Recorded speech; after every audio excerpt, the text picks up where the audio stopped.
आपण आमंत्रित करणार आहोत अशा व्यक्तिमत्वाला ज्यांच्याकडे अनुभवही आहे आणि सखोल ज्ञानही आहे। हमारे जेपी नॉर्थ गार्डन सिटी की बस्ती के एक निवासी और मेडिकल क्षेत्र में सक्रिय रूप से कार्यरत। आपकी विशेषता केवल आपका पेशा नहीं है बल्कि सनातन धर्म के प्रति आपका गहरा ज्ञान और आपकी समझ भी है। इतना ही नहीं, अन्य धर्मों को और भी संतुलित और गहन तरीके से आप समझते हैं। आपका व्यापक अध्ययन, आपके स्पष्ट विचार और समाज के प्रति आपका जागरूक दृष्टिकोण निश्चित रूप से श्रोताओं के लिए प्रेरणादायी है और ज्ञानवर्धक है। ज्ञान वही है जो हमें मार्ग दिखाए और विचार वही है जो समाज को आगे बढ़ाए। जोरदार तालियों के साथ स्वागत कीजिए हमारे श्री सतीश वर्मा जी का। मैं जितेंद्र भानुशाली जी से रिक्वेस्ट करूंगी कि वो प्लीज़ स्टेज पर आए और हमारे सतीश वर्मा जी का स्वागत करें।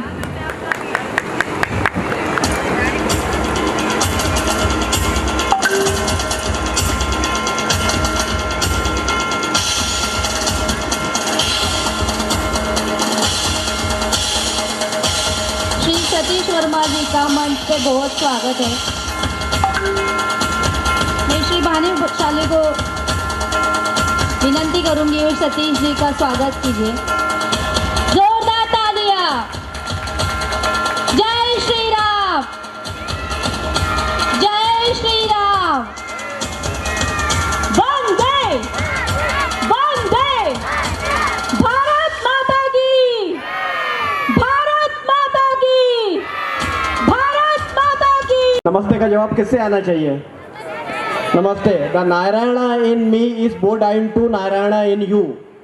इसका नमस्ते का ये मतलब होता है। मैं यहाँ से अपनी शुरुआत करता हूँ और हमने काफ़ी समय बात की, समझ में आया, पूछा, देखा। ये विराट हिंदू सम्मेलन 3 शब्द, इसमें पूरा हमारा सनातन धर्म समाहित है। यहाँ से मैं शुरुआत करना चाहता हूँ। विराट बहुत विशाल, हिंदू अभी काफ़ी चर्चा की जा सकती है हिंदू शब्द पे। कौन है हिंदू, कौन है सनातनी? ये एक सनातन बरगद वृक्ष में हिंदू एक उसकी ब्रांच है और उसमें कई और ब्रांचेज हैं जो हम सब यहाँ मिल के बैठे हैं। हम ये पूरे बरगद स्वरूप हैं। एम आई राइट? तो ये एक हिंदुत्व का है और हम हिंदुत्व को आगे बढ़ाते हुए, जैसे पुरुष का पुरुषत्व, नारी का नारित्व, तो यहाँ बैठी नारी शक्ति को मैं प्रणाम करता हूँ। और मेरा जो विषय है जो मेरे हृदय के काफ़ी करीब है और इसे आरएसएस के एक 100 वर्ष शताब्दी पूर्ण होने के उपलक्ष्य में इसको सर कार्यवाहक श्री भागवत जी ने आगे बढ़ाया। उस विषय भूमि को मैं आगे बढ़ाता हूँ और उसका नाम है पंच परिवर्तन। तो हम बहुत सिंपली समझते हैं पंच परिवर्तन क्या होता है। पंच परिवर्तन मतलब पंच मतलब 5 और परिवर्तन मतलब चेंज। अब ये पंच परिवर्तन किस में होना चाहिए? या आप में, या मुझ में, या हम दोनों में? किस में होना चाहिए? सभी हिंदुओं में होना चाहिए, मेरी ऐसी भावना है। तो पंच परिवर्तन में 5 विषय वस्तु है, जिसमें पहली विषय वस्तु या पहला अध्याय या पहला चैप्टर जिसे हम बोलते हैं सामाजिक समरसता। अब सामाजिक समरसता क्या है? ये हमें और आपको मिल के करना है।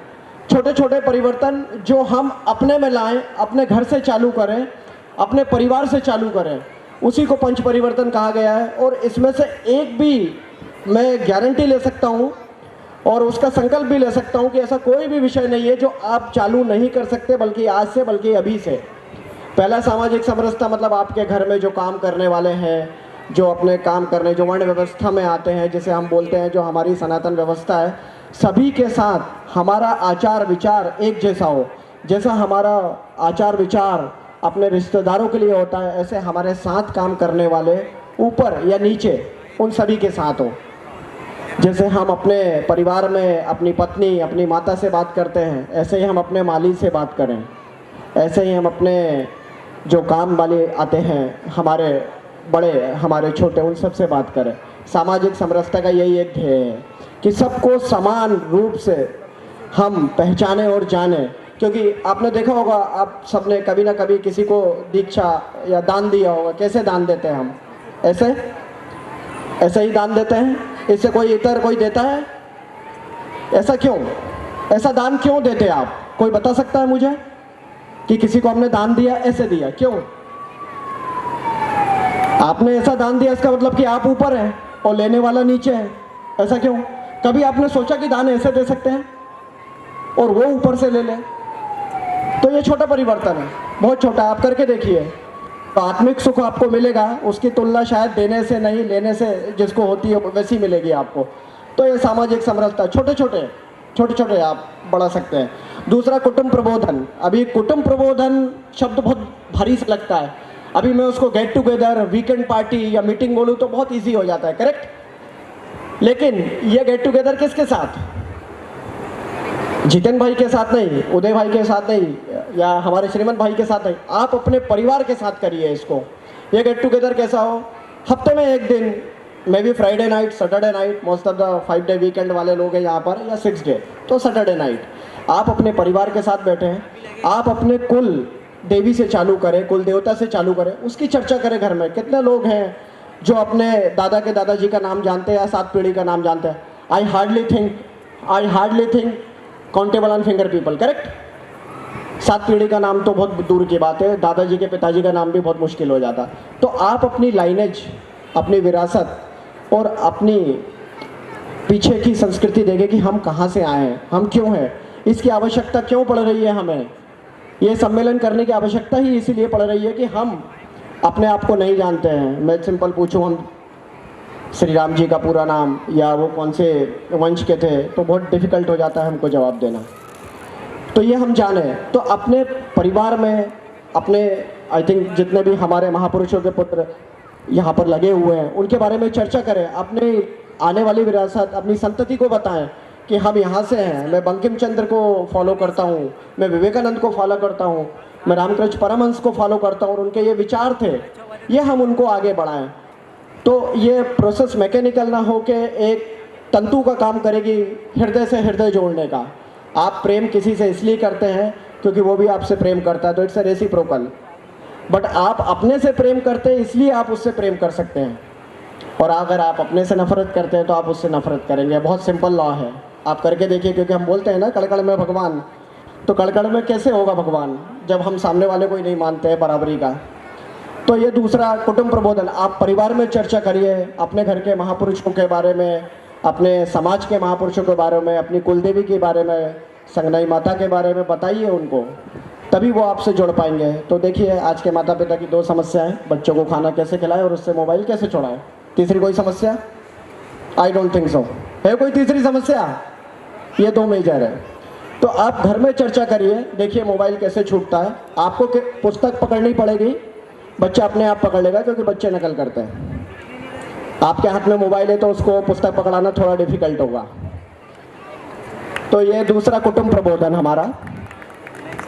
तीसरा, मैं एक और जिसे बोलते हैं हम, बहुत ही सिंपल है, जिसे हम बोल सकते हैं क्या बोलूँ मैं उसको, स्वदेशी जीवन शैली।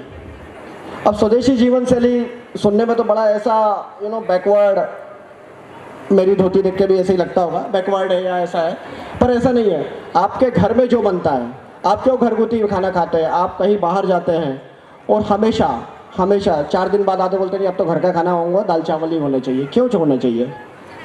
मैं महीने में 8-9 दिन बाहर रहता हूँ और कोशिश करता हूँ कि किसी के घर का खाना मिले। तो ऐसा ही जब हम अपने आचार विचार व्यवहार भोजन भ्रमण भजन हमारा स्वदेशी होना चाहिए।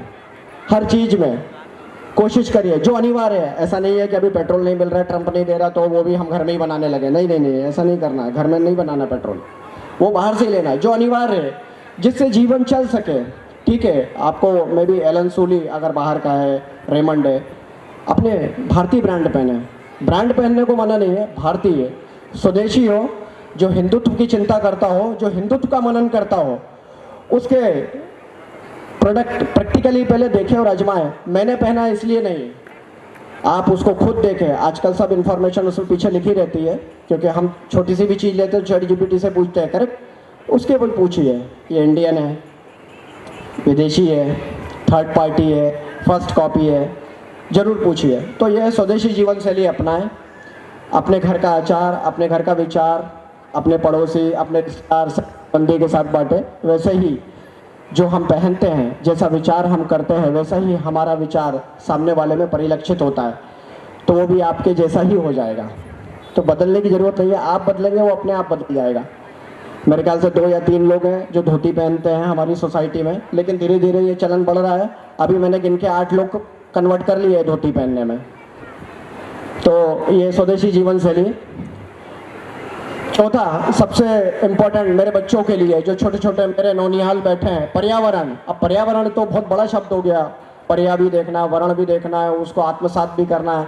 This seems to be very difficult, है ना। तो कुछ नहीं करना है आपको, 3 चीज़ें फॉलो करना है। प्लास्टिक कम कर दें, पेड़ लगाएं, पानी बचाएं। तो इसमें पेड़ लगाना थोड़ा डिफिकल्ट लगता है क्योंकि हम खुद ही खरीद के लाते हैं 50-60 रुपये का, वही नहीं देख पाते तो बाहर कहाँ लगाएंगे, करेक्ट। तो 2 चीज़ करें शुरुआत, पानी बचाएं। ठीक है, हमारे इधर थोड़ी सुविधा है, हमारे कार्यकर्ताओं ने, समिति के जो धारक है उनने काफ़ी अच्छी व्यवस्था करी है।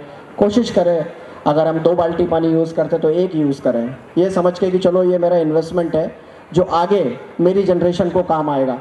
क्योंकि जो मुझे समझ में आता है, अगली लड़ाई पेट्रोल की नहीं होने वाली है, हवा पानी जो चीज़ आपको फ्री है, अगला युद्ध उसी पे होने वाला है। तो आप देखें आप अपने आने वाली जनरेशन को क्या देके जाते हैं। और आखिरी एक नागरिक अनुशासन। तो नागरिक अनुशासन में ये आता है कि हमें अगर सड़क के लेफ्ट से चलना है पैदल तो लेफ्ट से चलें, संविधान का पालन करें और अपने आने वाली जनरेशन को भी यही आगे बढ़ाएं। शब्दों की भांति, समय की भी सीमा। और मैं विदा लेता हूँ। आपको मालूम है मैं कहाँ मिलता हूँ, आप ज़रूर आइए, हम चर्चा करेंगे। जय हिंद, जय महाराष्ट्र।